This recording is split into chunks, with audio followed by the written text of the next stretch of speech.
Let's rewind a little. I want to show you some headlines. They're from 2020, the year one of the Wuhan virus pandemic. In March 2020, New York-based Foreign Affairs predicted a disaster in India. It questioned the effectiveness of India's lockdown. 2 months later, this is what its headline said: India has bungled its coronavirus crisis. Here is what the Boston Review said about India in July 2020, and I'm quoting. Listen to this very carefully. The government's inadequate and impetuous management of the pandemic reflects an effort to win international approval by following the paradigm of advanced economies without heeding the ethical urgency of providing a robust program of relief, both medical and economic. You've seen some of these headlines before, and there's a reason why I'm showing them to you again.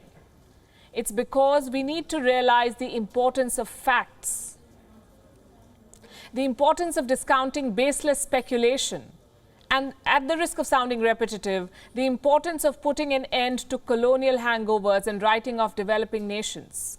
Facts and only facts is what I'm referring to when I say forget bungling off the pandemic. Today, India is emerging as a success story in fighting the Wuhan virus. And this is when developed countries are still struggling to cope with the virus. You saw the numbers just now. You saw the trends in the West. Here are some more. Consider all the worst affected countries. India has the highest recovery rate among them, 97.3%. The number for the United States is 64.5%. For the United Kingdom, 53.5%. This is the recovery rate. India's case fatality rate is below 1.5%. India has got a grip on the situation. You may ask whether it's too soon to celebrate India, and this is what I will say.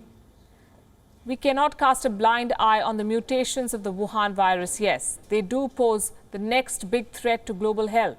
So far, major variants have been recorded in the United Kingdom, Brazil and South Africa. Are these new strains necessarily deadlier? Not always. But the UK strain has proven to be scary. It is being called a quote-unquote variant of concern. This strain is more contagious, meaning it spreads more rapidly, and by doing so, it risks more lives. Science says virus mutations are only normal.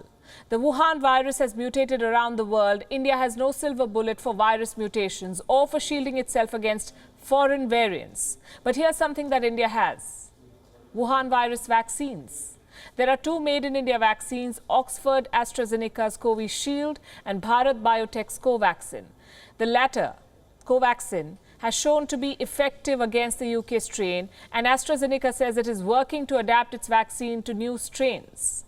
So if mutations are the new big threat, vaccines have the solution, and India has an edge here too.